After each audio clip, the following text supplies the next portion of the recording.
This looks like an unassuming, low budget, low quality mobile game. But what if I told you that this game has caused people to drain their bank accounts, max out their credit cards, borrow money from people and run from them, and it's designed for players to be stuck in a toxic gaming environment that they never really intend to fix? Let's talk about it.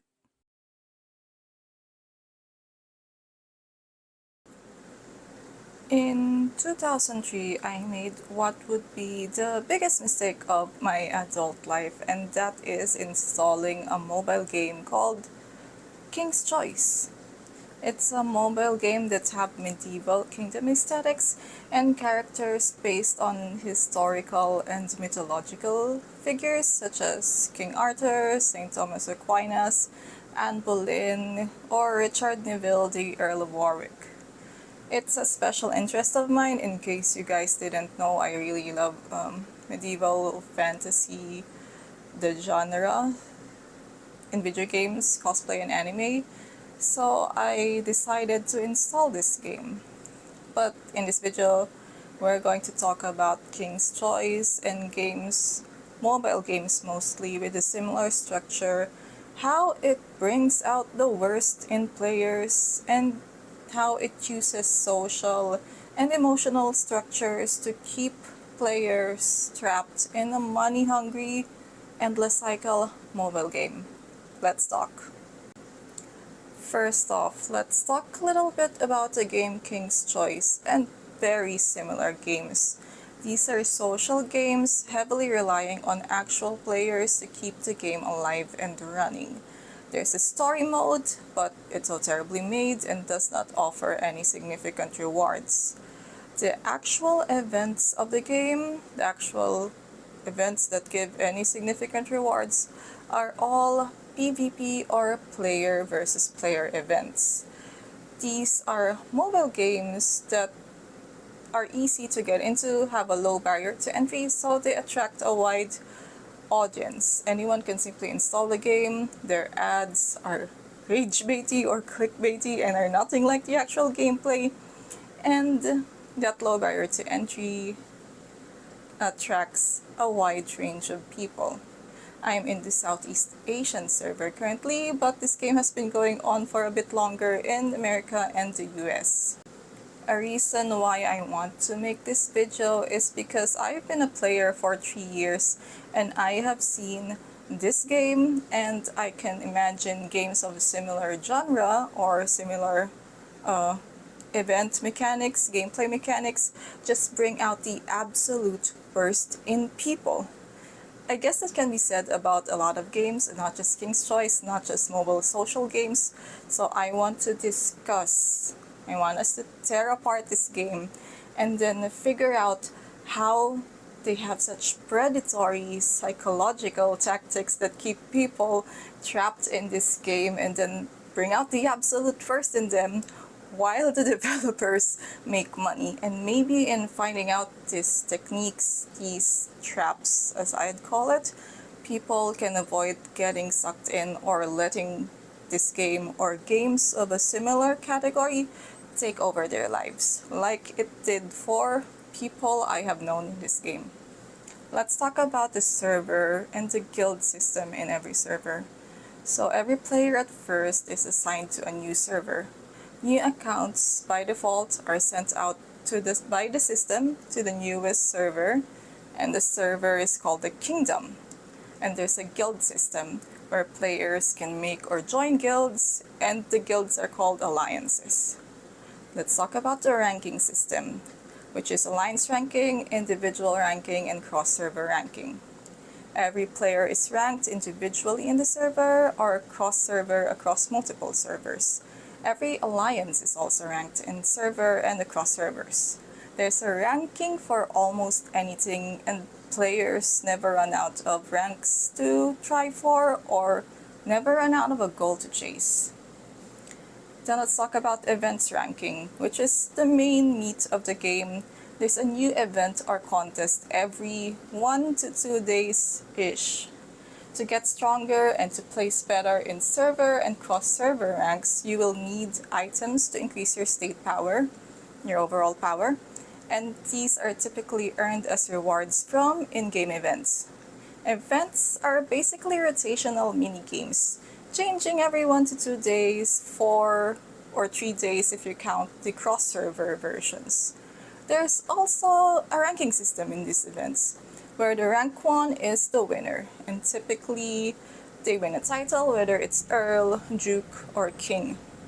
Higher ranking also means better rewards, so even if you're not trying to win the top 1, it benefits you to try to aim higher. Consistently participating and ranking high in events is how people build up their state power and their overall ranking in the game or in their bracket. We can talk about how that builds immense FOMO or fear of missing out for competitive people, and it creates pressure that they have to stay active to retain their rankings, which is a common predatory tactic used by games or apps. But in this video, I'll also be talking a lot more about the social and emotional pressures. Now, in this section, let's talk about in-game politics. This game has very strong political machinations. I don't know what to call it, but yes, let's call it political machinations. Since the servers are fashioned as kingdoms, and this is a social game, politics, deals, and negotiations kind of make this game go around. First off, let's talk about social politics or popularity. A way to get ahead, even if not in ranking, is by playing the social game and using your charisma or popularity. Some players like to hop around servers, make connections and friends at different places, and try to be well liked. This pays off that friends become allies in events, especially in inter-server or cross-server events, and deals can be worked out between people or friends for rewards or titles. Alliance leaders also typically play the social game. Over time, you'll need to coordinate or talk to your members after all, and recruit new ones as well. You also negotiate with other alliances, and being a well-ranked or a successful alliance or guild typically means that the leaders sink a lot of time into the social game. But that's the social game, which is the free-to-play friendly way to get ahead in the game. But let's not forget, this is a money game. the game needs to make money. So another principle that runs this game is that it's pay to win and money holds the power. At the end of the day, money still means more, and the events are all heavily pay to win. Skill can get you ahead. A lot of events do use skill or strategy, and knowing how to play games with using strategy will help you rank much better than just blindly charging in your game. But it's really, should I say, impossible or very difficult to win without sinking some cash in microtransactions.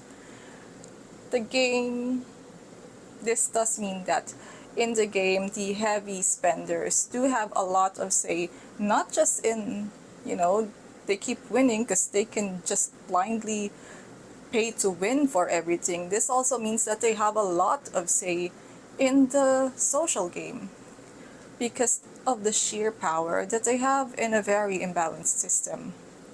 There's also the VIP system. I think this is common in a lot of games these days, where a number from 0 to 13 is assigned to show how much money you've spent in-game.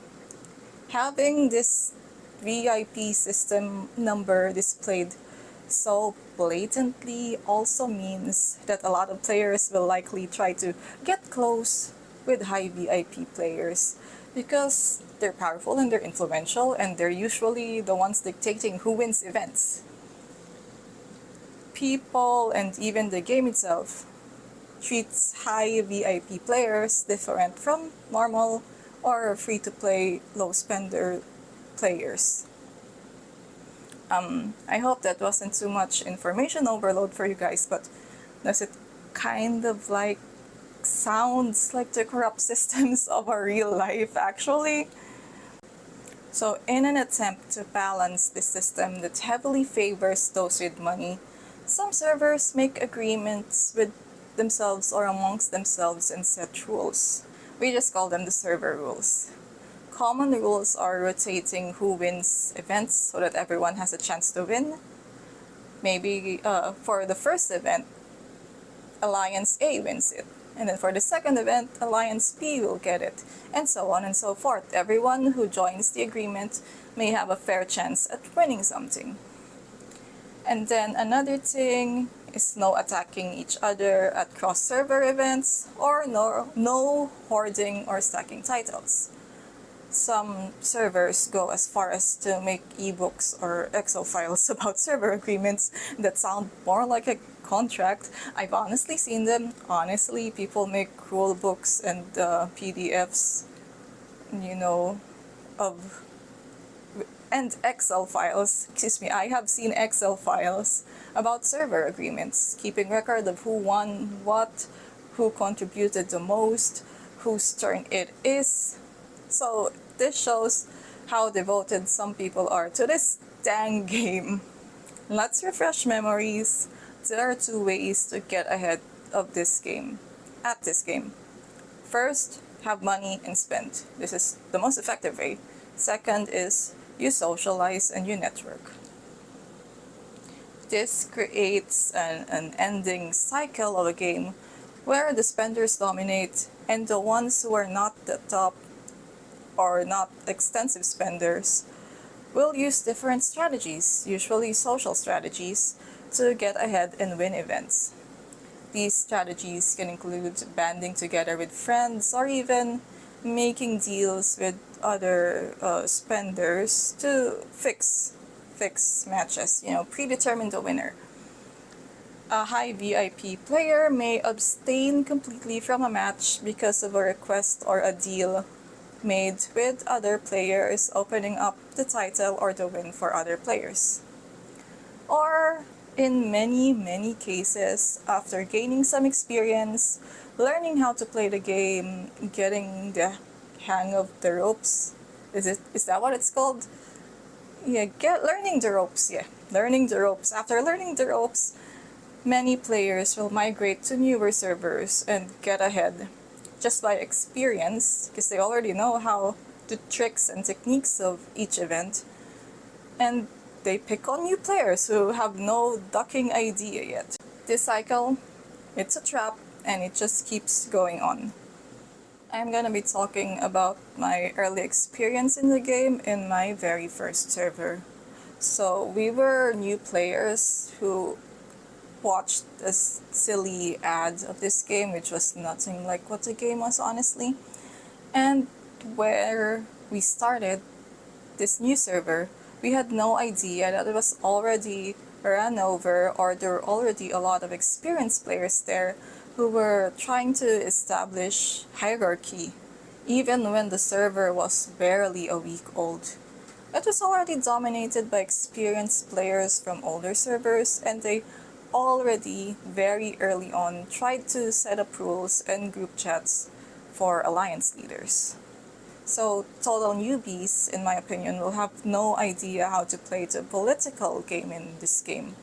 The older players try to establish server rules under the guise of helping everyone and being fair to everyone, but these server rules just help them stay at the top, while the inexperienced players do not know how these rules benefit them. Our alliance leader at the time, in 2023, my very first alliance, was new to the game and was bullied out of the game by other alliance leaders. They called her incompetent and a terrible leader over a silly game. So yeah, it is very funny.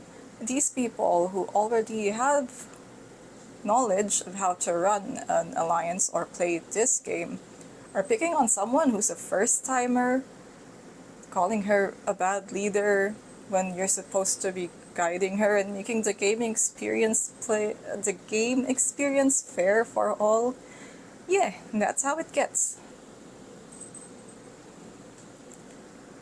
If we talk about another silly story about how ridiculous the social politics are in this game, I also have another anecdote. In the same server, I was bullied and forced to apologize for something I've never even said. I was even asked by the experienced players of the top alliance to issue a public apology for what I said was my opinion. I thought it was ridiculous that I was being bullied by people who acted like and might have well been high schoolers, half my age. So I just took a break from the game and then came back, later changed my name. I was bored, I played the game a bit more competitively and a bit more seriously. I sunk money into it regrettably, and only for the top alliance, to the same people who bullied me out, by the way, to gain interest in me and ask who I was and if I was an experienced player. It was funny. It was a very funny time. The same people who bullied me and bullied my alliance leader out of the server would later show interest in me after I changed my name, and they probably thought I was someone else. So yeah, they showed interest in me, they wanted to recruit me because I started spending a lot or playing competitively. Yeah, I have to take a pause after that because it sounds very funny, and the more I think about my stay in this game, the social political side of it, it really reflects real life a lot. It's a lot like real life politics, social politics within our social circles, which is why we're discussing this video. I think it's quite interesting. The servers have no regulations. The game itself does not regulate servers. To be fair, to be a safe space, so it puts the burden of fairness and regulation to the members or to the players who are in that server. Each server doesn't have a moderator. A server doesn't have someone who, from the game itself and checks on what's going on. So it's kind of the Wild West, and for it to be fair, peaceful, have no predators, it's up to the members of the server themselves. When people are essentially able to control a community and shape it to their liking, some of it kind of take it too seriously.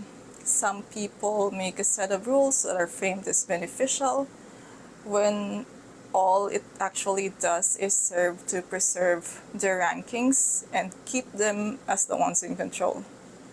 This brings out a controlling and egotistic nature in a lot of people. We talked about the extensive social politics of the game, so now let's talk about the ranking system. I'm going to call this section Near Daily Ranking, means near daily drama. The ranking events happen on rotation with a new event every 1 to 2 days. There's usually a contest for a Baron, which is like a fun mini game. And then there's the title for Earl or Countess, and then Duchess or Duke, and the occasional King or Queen. A very consistent stream of contests or games means that we often measure what we want versus what other people want. Or we compare ourselves to how other people are scoring or ranking. What will I do if an ally or a friend wants the same rank or title that I want? What will I do if I want a title, but there's someone out there that I can't outspend? Who do I have to talk to? Who do I have to make a deal with? A lot of those thoughts are gonna go into your head if you're going to try to win an event or go for the title. Even in the working environment, it is rare that I was in a situation that I had to evaluate my needs or desires versus what a colleague wanted this consistently. This consistent moral dilemma breeds drama between people and alliances or whole servers. Because these events happen every 2 days. And to have that moral dilemma of, do I want this or not? Do I take this from someone or not? Do I want this bad enough to go against a friend? Happening that often, it's not like real life. Yeah, it's really too much stress on the human psyche, I believe, and it breeds drama. More drama, more resentment, and that is equal to emotional or revenge spending. Even if people later quit from burnout or because of toxic people and toxic servers, the game doesn't exactly regulate these people. They do not care for drama. They do not care if a server is toxic. They do not care if this game is fair because they know that deep drama makes people spend. So this game is not seeking to make a fair environment. Never have it in your mind for a second that this game or games like this want a fair environment, because how it's so unfair is how the developers make money. This is my opinion, but I think a lot of people will agree with it. They want drama, they want rivalry, because the emotional spending. It's important that we recognize that pattern in this game and similar games so that we don't fall into this pit. And then next, we're gonna talk about what I call the social trap. Most of everyone in this game is not your friend. King's Choice is a highly social game. The other players are your guild members, they're your allies, they're your rivals, and at the same time, they're your enemies. Without other people, the game is dead. There's no competition, there's no income. So the ranking system and the VIP system in this game make it so that people can be mentally gauged or ranked at a glance.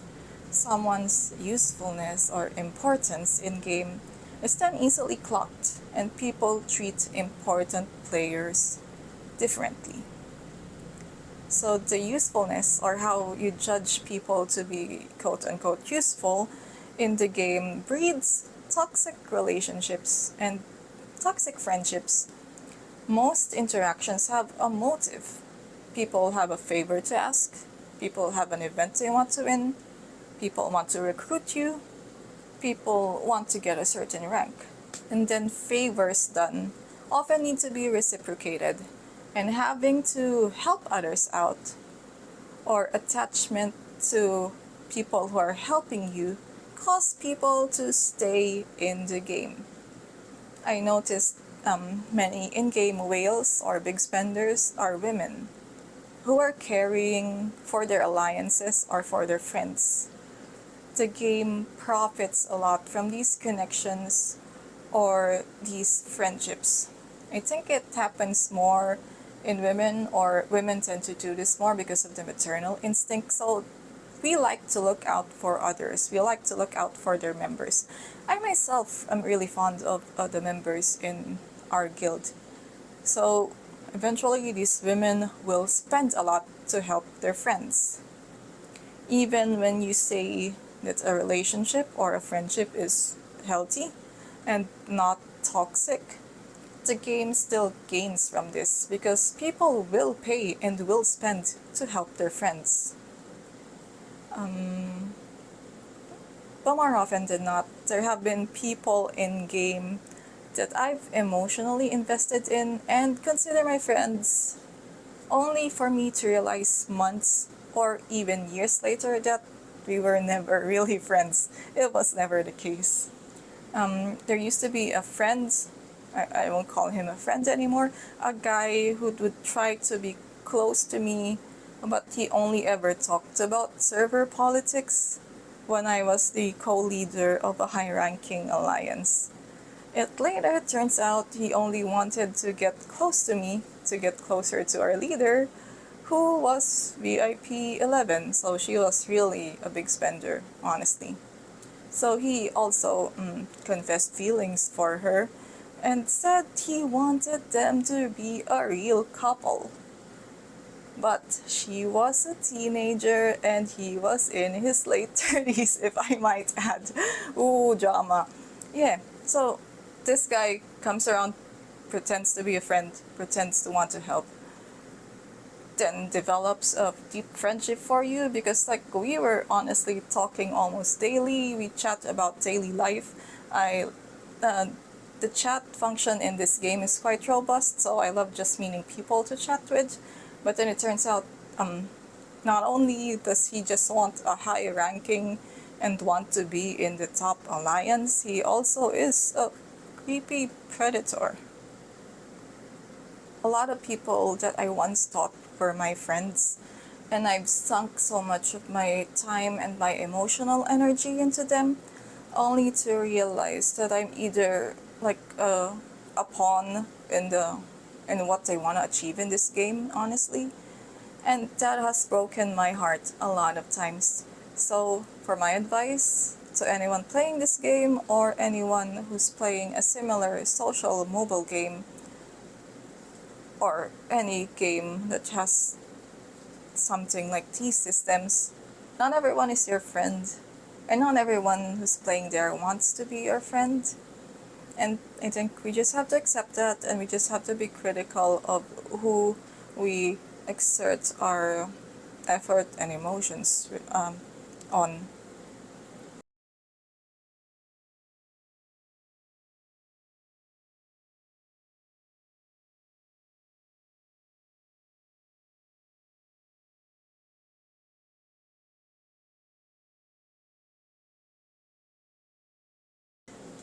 Now that we're here, let's talk about how to defeat this cycle. This predatory cycle that the game itself has designed to trap people, keep wasting their time, keep wasting their money so that they profit.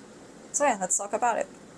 In 3 years, I have seen people waste friendships, slander each other, prey on minors, burn their savings, like, people actually went bankrupt. People stole identities.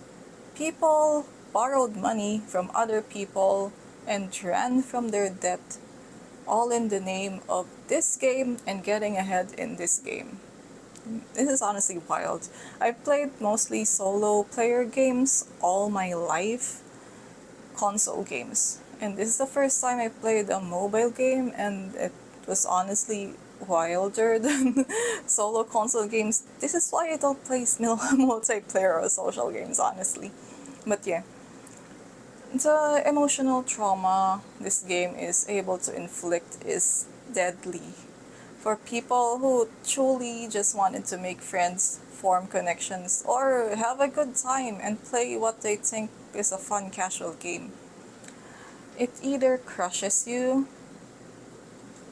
devastatingly so, or changes you in a way that you also learn to be a monster to overcome the other monsters in the game. In my opinion, one way to beat this cycle is simply quit. Many of my friends have quit early on and later on.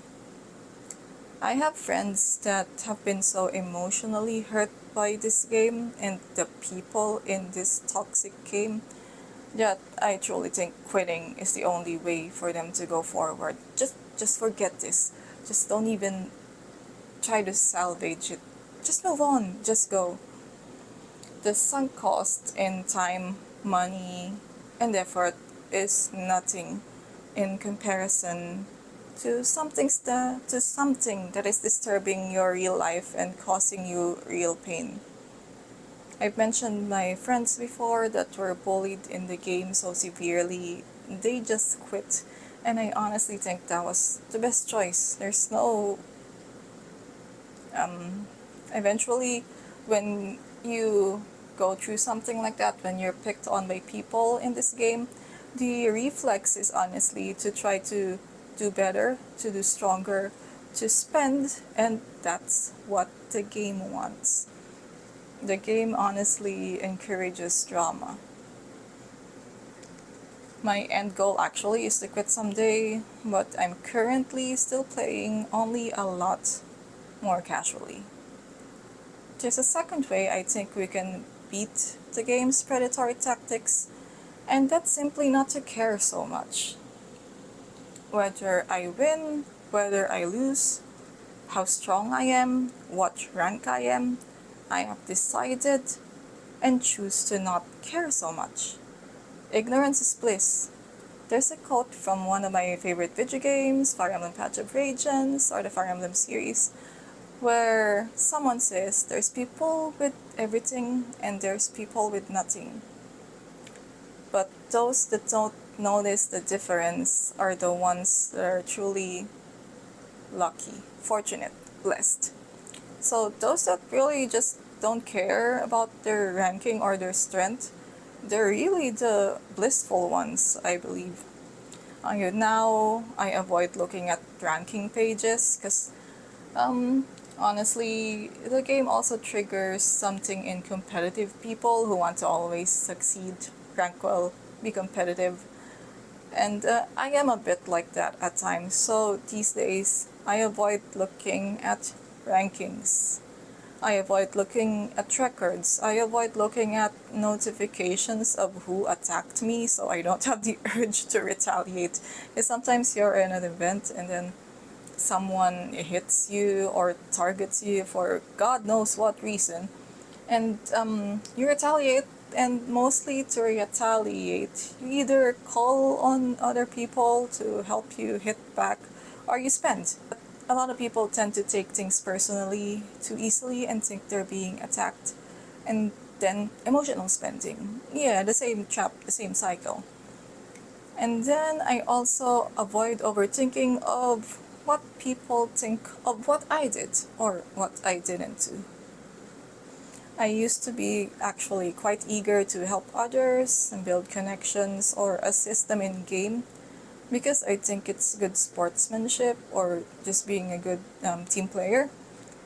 And I used to care about the balance of politics and try to have my say in it so that I can protect others, especially my members. But now I just sincerely do not care as much, and I don't care what people think of me.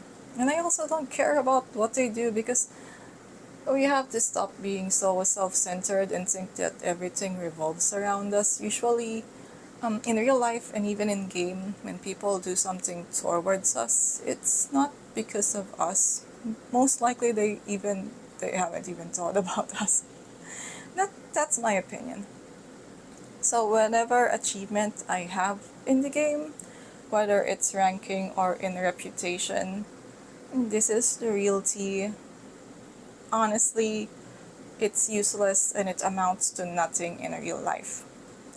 I still care for the few true friends I made in this game, and they're the only reason I actually still play this game, because I enjoy their company. People are also gonna say that's a trap, why are you still playing if it's for others and not yourself? I actually enjoy the gameplay to a modest degree, and there's just some people that it's fun playing together with them, so that's why I stay. I'm glad the friends I have in the game don't really have that expectation of me, and they're happy enough that we're just playing together. So that's the only reason why I think I can still keep playing this game, because my immediate circle is quite healthy and they also understand that I really don't put as much value in this game anymore as I used to, or as some people do. Everything else, honestly, does not matter. The game wants you to care, to be deeply invested, and to think that the game matters. And I often remind myself, and I urge others who are already in this game to remind themselves that honestly, in the large scheme of things in this game, and your ranking in it, how much you spend on it, what your title is, and if you're the leader of the number one guild in this game, honestly, it does not matter in real life. So that's it for today's video, guys, which is honestly some self-indulgent rambling from me after this game has taken about 3 years of my life. It's 3 years that I can never take back, and I wish that I never downloaded this game since it cost me way too much in money, time, and emotional investment in friends or things that turned out to be a total waste. But I also gained a handful of friends that I can say made all the trouble worth it. There are friends I made from this game that I still talk to daily, and I still cherish in my life, even if we're not playing the game together anymore. So, do you guys play similar mobile games? How's your experience in these social mobile games? If you play King's Choice, how has your experience been? Please let me know in the comments. Also, a lot of what I say in this game is things that I've realized after I've been to a site called Dark Pattern Games.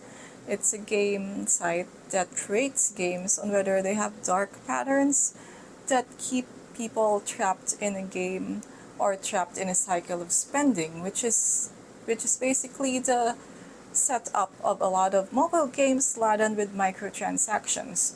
They want to keep people trapped in a game, so people keep spending. If you know and realize the patterns that or tactics that these games employ, you'll be more or most likely to avoid them yourself and not be controlled by them. Remember that games are a fun escape and a fun way to spend our time, and a fun hobby. They enrich us and we can learn a lot from them. But like all things in excess, it can be too much and it can lead to serious video game addiction.